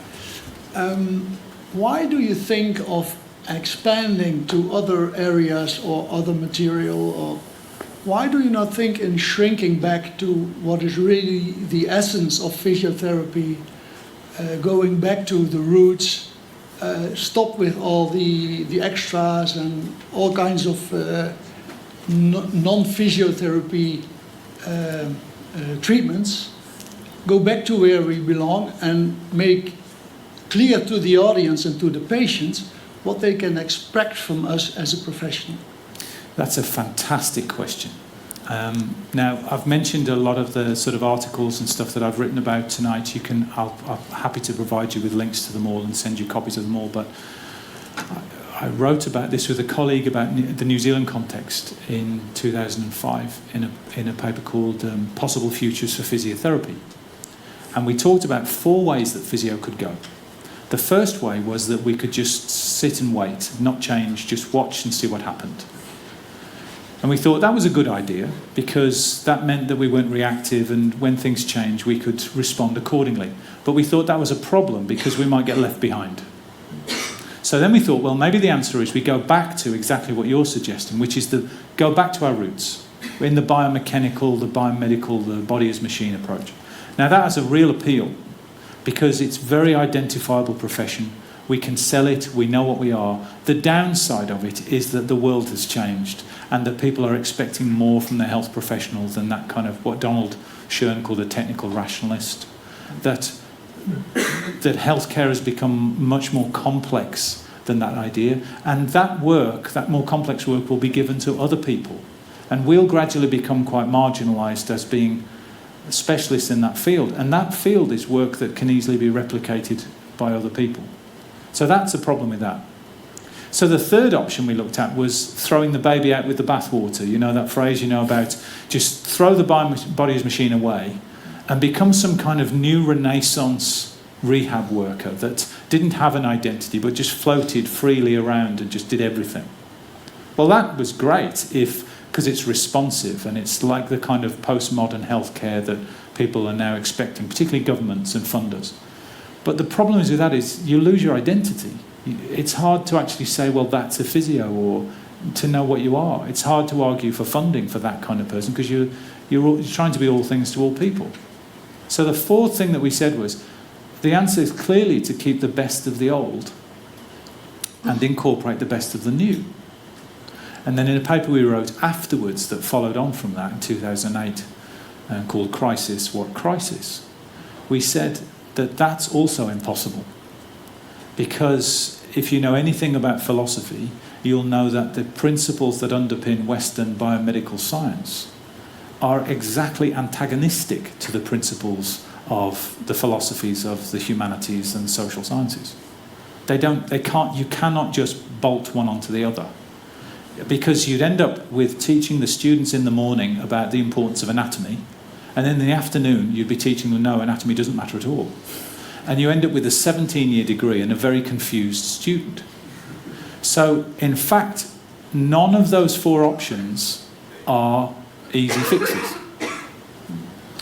Yeah, where I don't agree with your study that you did on the 4 roots, is that if I understand you well, you say that if you specialize in your profession, so shrink the outside, shrink back to where you are really good in, then you become marginal. I don't think that's what we see in society. No. Either in shops they specialize, restaurants they specialize, medical field, doctors specialize. They become a super specialist on this kind of cancer or that kind of orthopedic problem. So everywhere you see specialization being the route to the healthy future. So why did you conclude that you become marginal? I think the idea of specialisation and increasing expertise is really popular these days as a way to answer this problem. One of the problems for physios is going to be answered by us becoming more and more specialised, by having more master's entry and doctoral entry degrees, by people coming out with doctoral qualifications, by having more and more elite specialisms. The biggest problem with it is economic. If you go through a lengthy doctoral training, has now been really discovered in the States, then students come out with a big debt, and they also have high expectations of a salary bump. So they go out into the community expecting to charge higher rates for their care. Well, that's fine as long as you only intend on serving those people who've got money. But 80% of the worst health is amongst people who have the social determinants of health about poor housing and poor educational standards and unemployment and poverty and things. That's where the most comorbid health problems are that the government is worried about. They're not worried about the white worried well who will come to those expensive physios for a short 8-week treatment. So if if its model is to become more and more specialised and expensive, it's going to exclude itself from huge swathes of the population, particularly that area of the population that governments are interested in responding to. So if then the government gets the idea that physio isn't interested in responding to those things, then we will become niche and specialised and pushed to one side and left to those people with short-term, acute, self-limiting conditions that they'll pay 8 sessions for to get treated. Now, that's exactly the kind of clinical problem that is much better treated by someone who's much cheaper than us to train and employ, or a robot, or an AI. So the specialisation works if there is also a model of democratic physiotherapy behind it that treats the stroke patient, the person with chronic lung disease, the person who needs long-term cardiac rehab, the person with multiple comorbidities. Specialisation won't do that. So specialisation is a good thing, but only for a section of physiotherapy, and it cannot be the model. We have to find a model that works for the population of need out there, and the population of need out there is not ankle sprains or ACL ruptures.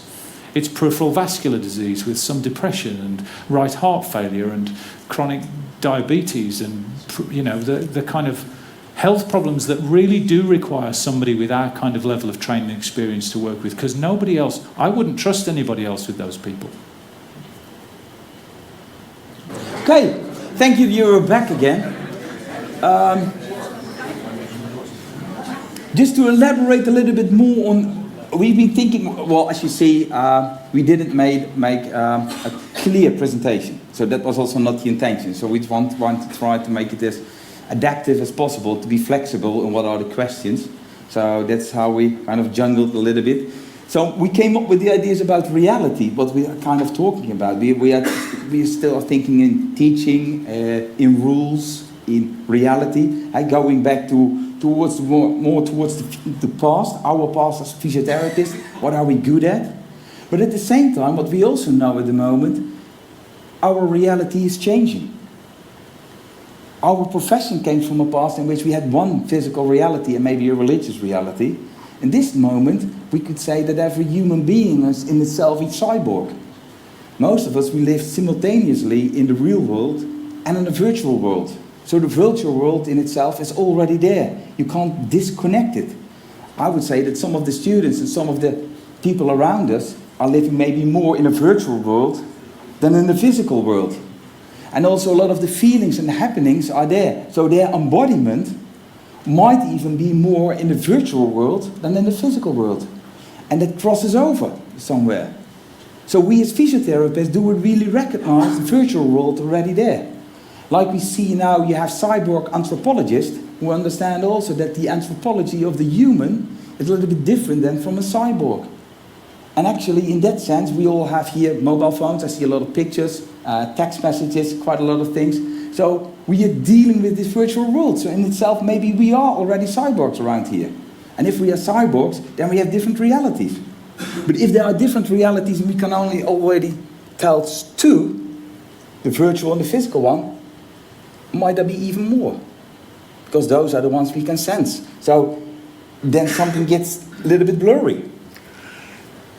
I really like the work of Albert Camus, the French philosopher and writer, who starts with the absurd. He likes the absurd world, and he also always takes an absurd proposition. He started with one of his books about the strangeness, that he looked upon the world as if it is strange for you. So don't look upon the world as you know it, but look upon this world as if it is something that you have never seen before. If, for example, we look about our healthcare system, it's kind of funny, isn't it, that you need a referral and people start paying, and the meaning of money in itself. Imagine that you can't recognize it, money in itself. Why do we have money? So we give some kind of paper to about somebody, and then you can do something with it, and people collect paper. Why? It's absurd in itself. So there's a lot of things that are actually absurd. One of the stories from Camus is about Sisyphus. Sisyphus is the myth of Sisyphus. He was punished by the gods because he did something wrong, and his punishment was he had to roll up this rock up the mountain every day, and then at the end of the day it rolled back, he went down the mountain again, and he did it again. And that's for eternity. And he hated this work, and he really disliked it and everything, which is quite common, of course. And some of us, because I've been talking to colleagues who liked their work as physiotherapists, and some get a little bit disappointed and angry and fighting it. But in itself, what the myth of Sisyphus is about is that he's saying, actually Sisyphus starts to love his rock. Because the moment he starts to love his rock, because that's the thing he's doing.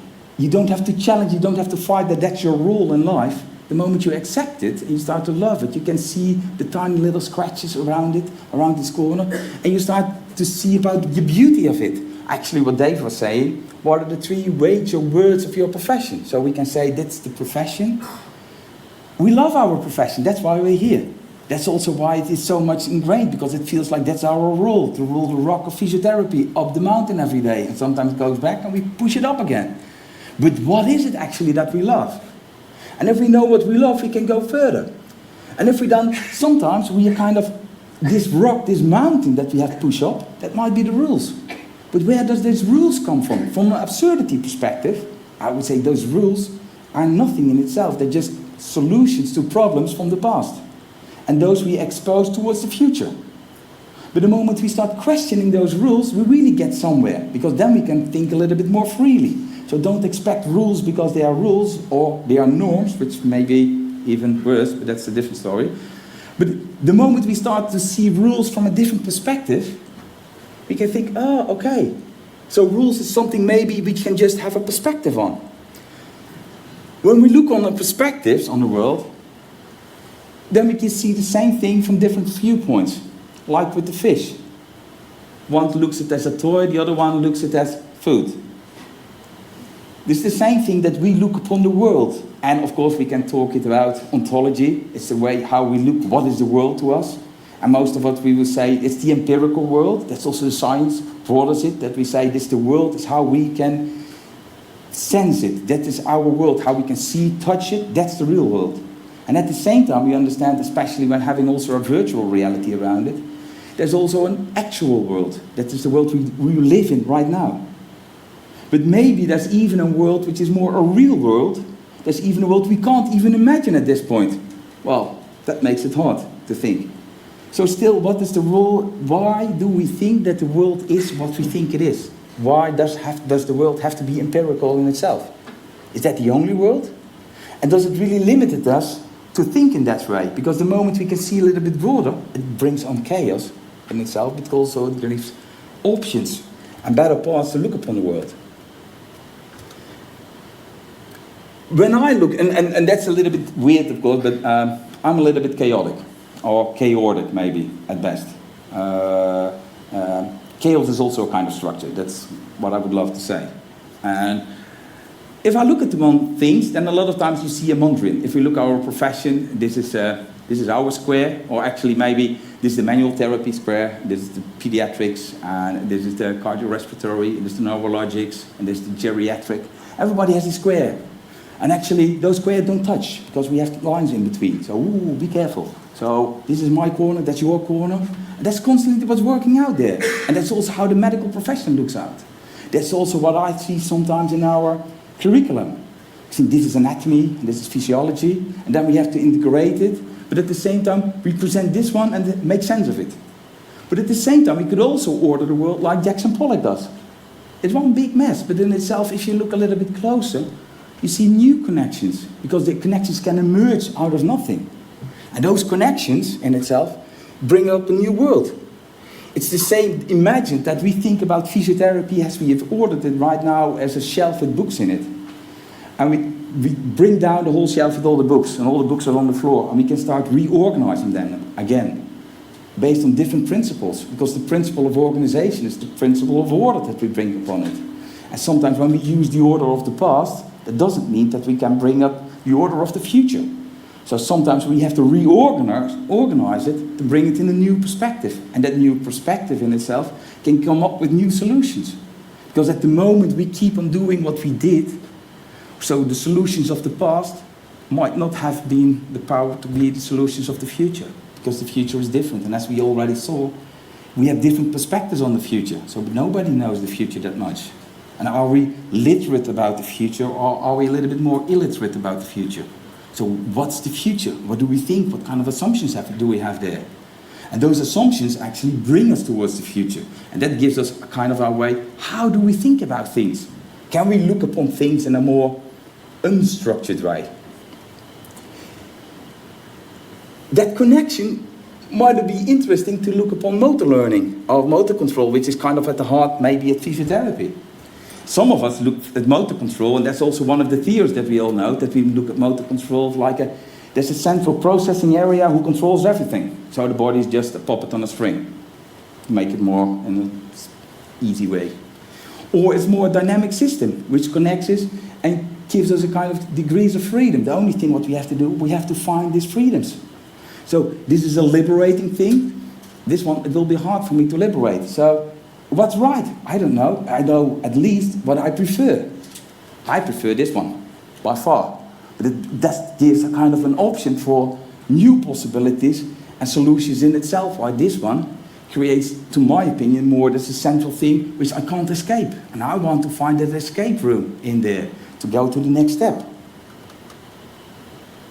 So I want to find the door in the cage so that we can go to the next step. What is there? And if I look to physiotherapy, it's one of the art forms that this is one of the big pieces of art which is connected in the Ludwig Museum in Köln. And then we see, of course, we see the big car that was there. But actually what we most of the time we don't see is the people right here in the back who are enjoying the view and the nature. Is that not something sometimes in physiotherapy? That we see so much of what's in front of us that we forget to look what's behind it. Where can we go? So what different views are there? Is physiotherapy really about the body in itself? Or is it in a broader perspective? Can we think about it differently? So imagine that we take our own rules and assumptions away, and we look what's more in it. Is there more than just the body? Is there more than just the object? Is there subjectivity? What can we find? So that in essence, it's not about so much about right and wrong, because that's also just words. What are the good? What is best? Or is it more a spectrum of different positions that you can take? And that we can have a different position on things. We all have a different position. We like to see that we have what are the similarities between us. But maybe we have to focus way more on the differences first, so that we see what are the different objections, what are the different subjects that we look upon it. And if we know the differences, we can afterwards find the similarities, but then we start to understand each other a little bit better. But we always think as physiotherapists, for example, we are the same. I would say we disagree on quite a lot of things. And if we dive deep enough, we will find this disagreement. But if we love this disagreement in itself, then it gets a beauty in itself, and we see the spectrum, and we see also directly the thing that combines us. And if we can look into the spectrum of physiotherapy, where are the similarities, where are the differences, and what are the new axes? So what is in the center? Where are the really new things that we can go on? And I think it would be nice to start now for the last hour, to start exploring, like they've already put out there, what kind of crazy thoughts can we think of? So instead of thinking about physiotherapy in the old way, we know what we are good at, we know what we like, because we love it, we love that rock. But if we redefine our rock, our profession, what kind of spectrum of ideas can we come up with? So be as creative as possible and embrace the chaos. I thought it might be quite useful to talk a little bit about methods, methodology. How do you do this? And I wanted to, bear with us a second, start with this.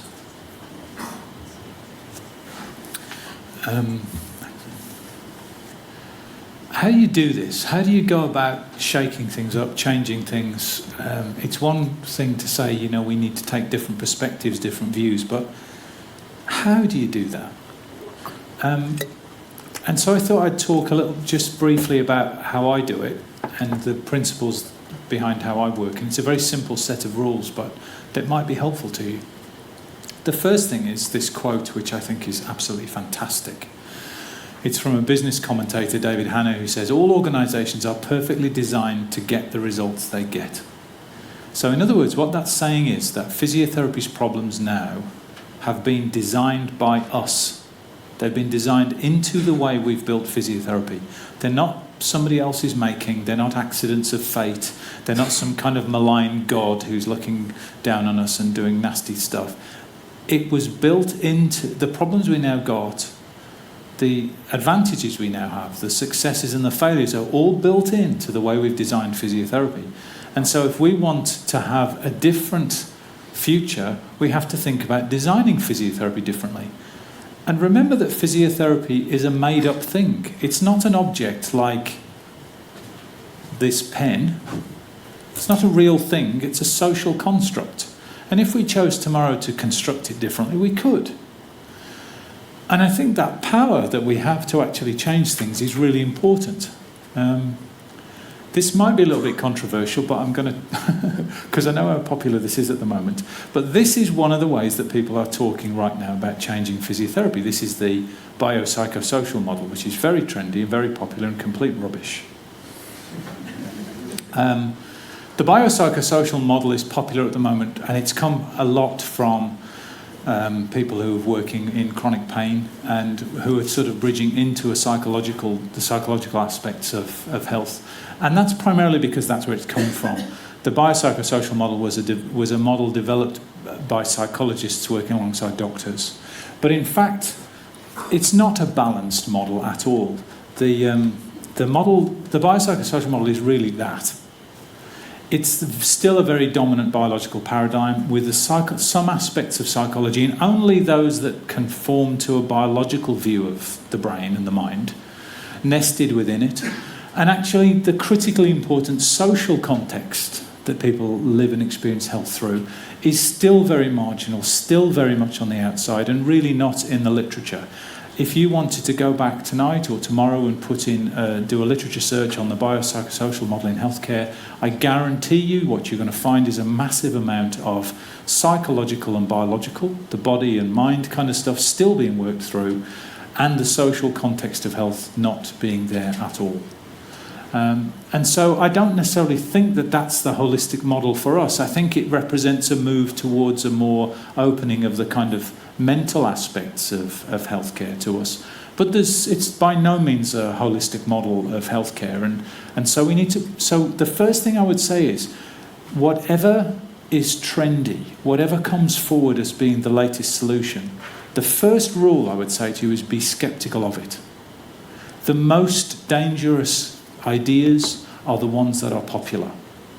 So your first rule, I think, when you're trying to apply these things, is what everybody else is taking as a good idea, that's where you want to start applying your microscope.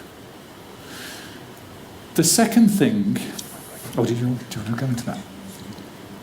Oh, no. The second thing that... I'll just jump out...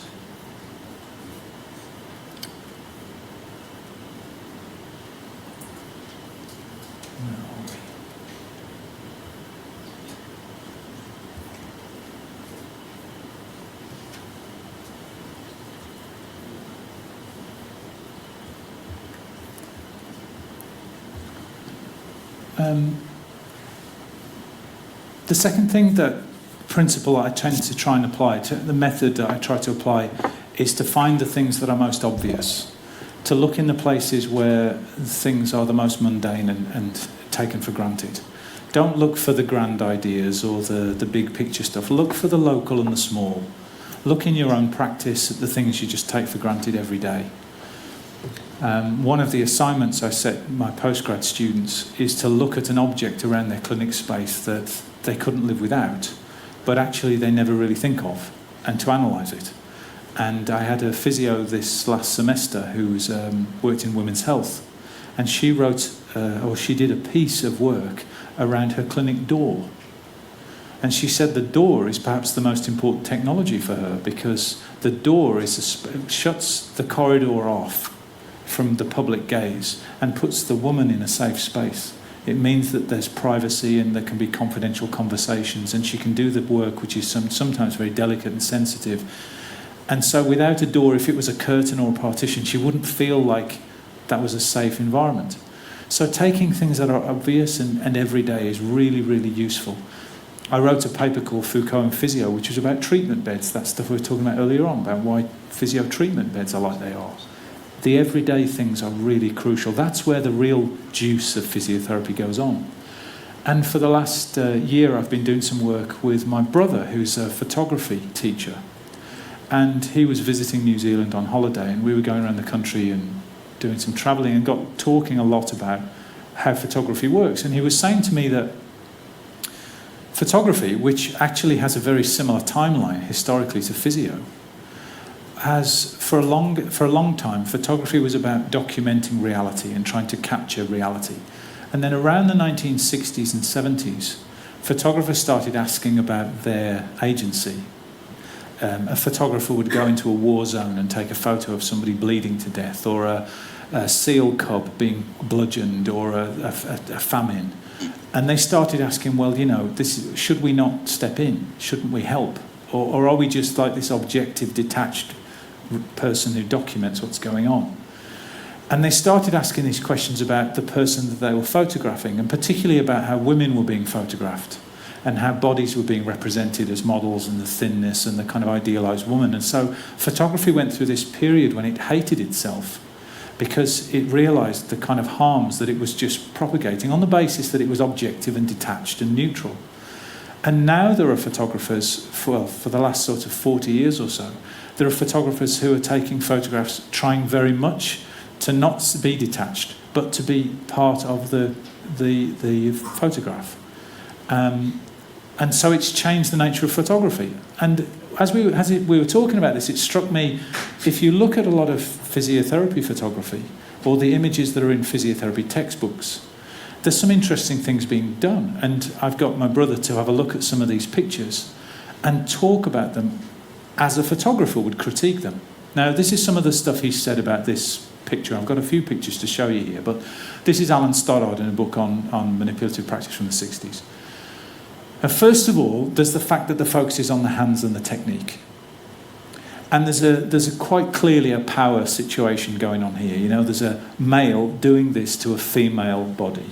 And the fact that she's undressed in the way she is sort of suggests that you have the license to do whatever you like with the body in front of you. You can undress the person however you need to do. You can do this. The focus is all on the technique. The people don't matter in here. And you notice that the angle that the photograph is taken from is what you're supposed to be the third person's gaze looking down on the woman being treated.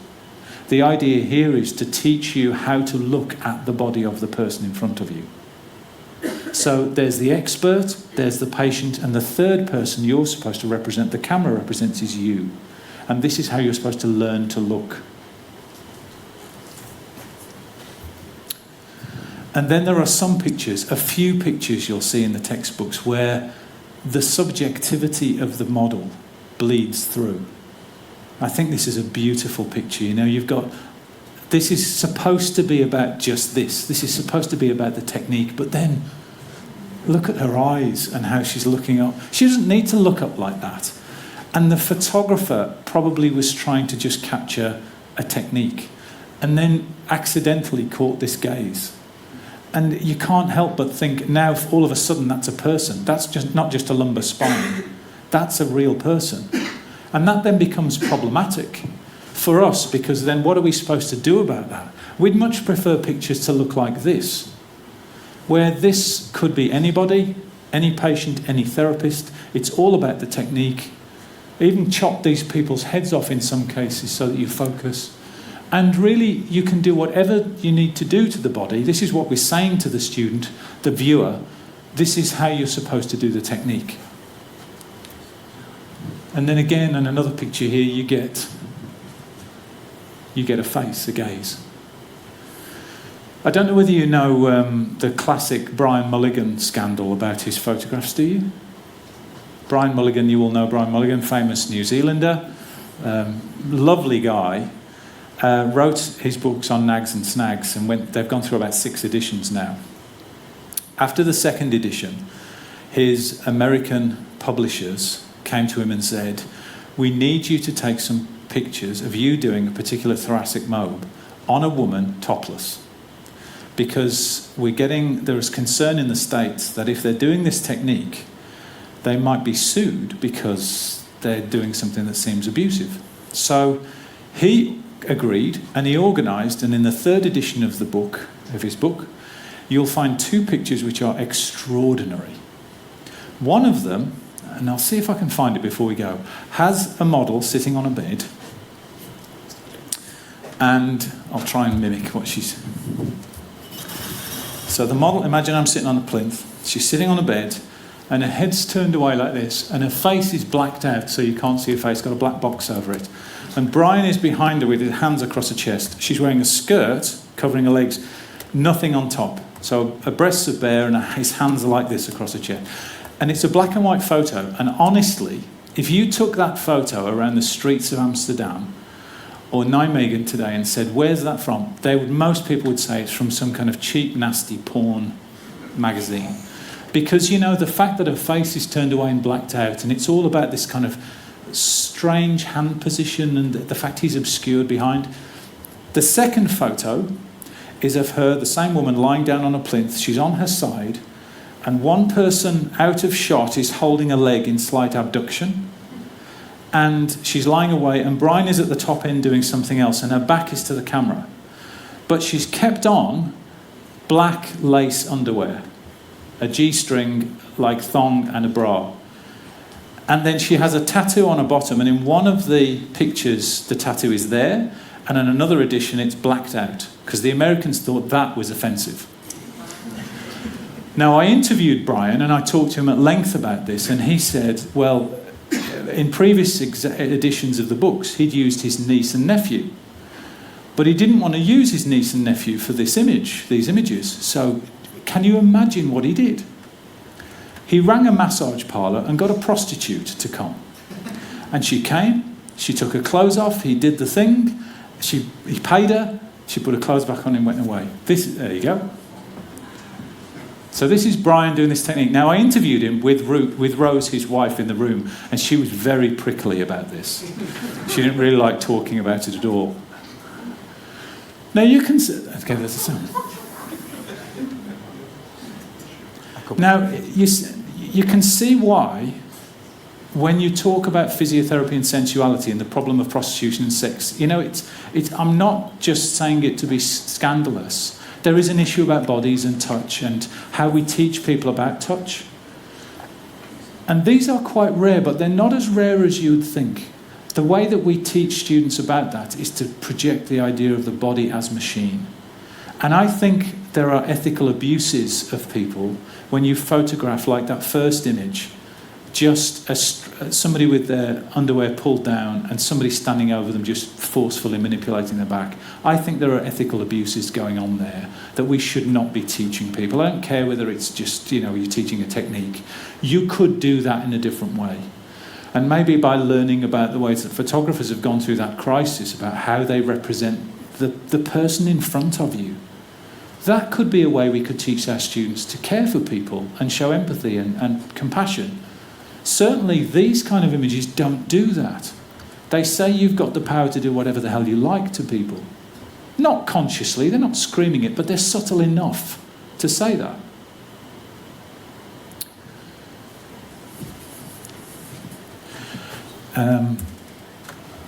I want to... thank you for that, that's fantastic.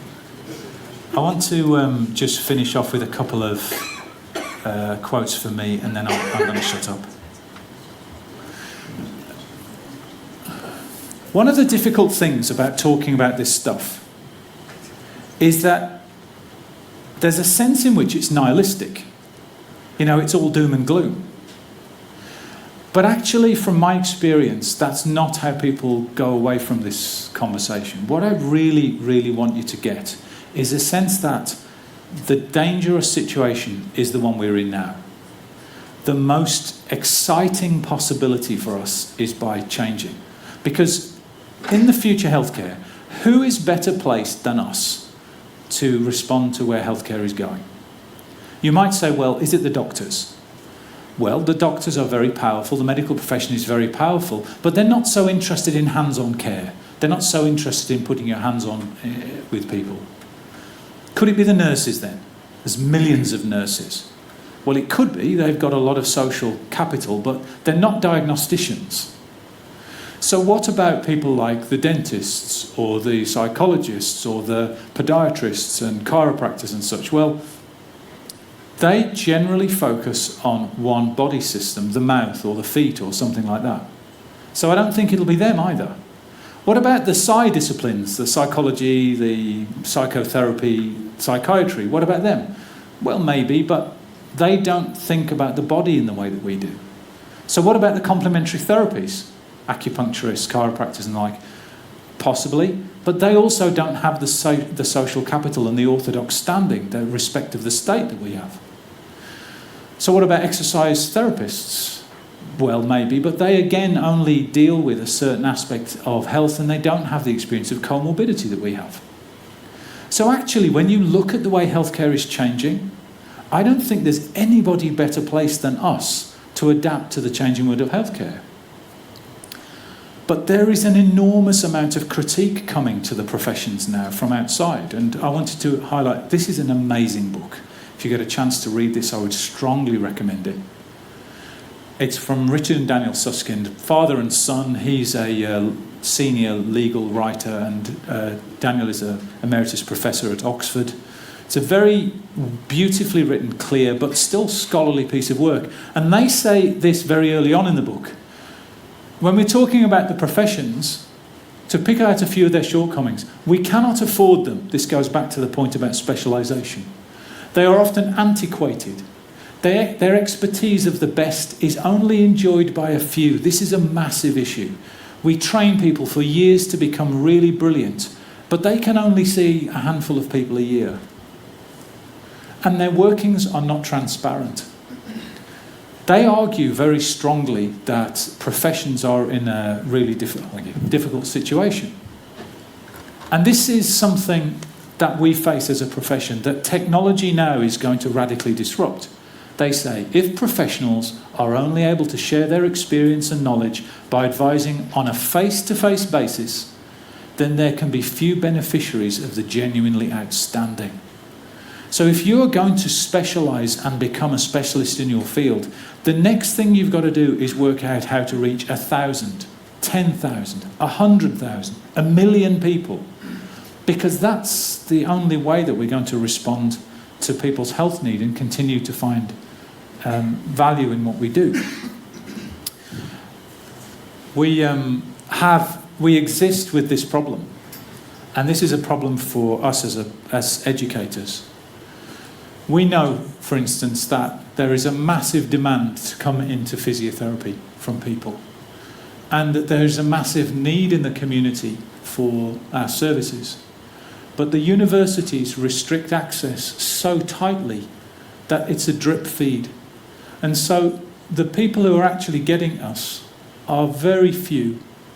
And all of these people are not getting our care. And only occasionally does somebody bump into a real star expert who really does great work. We have to fix this. We have to find a way to break this funnel. And that means thinking about ways in which we can educate people massively to develop physical therapies. We were talking earlier on the travel up here. I'm a real advocate for physiotherapy in the future, teaching other people to help, teaching hairdressers and builders and whomever else some of our skills, so that people out there can get the help that they need. Just restricting access to physiotherapy so that we remain special is, to me, an ethical problem. The fact we are actively denying access to physical therapy because we want to remain special is a massive ethical problem for the needs of health in the community. So we have to think about that. Ethics isn't just about being nice to people and, beneficence and non-maleficence. It's also about the ethos about how we work and what physical therapies can do for people.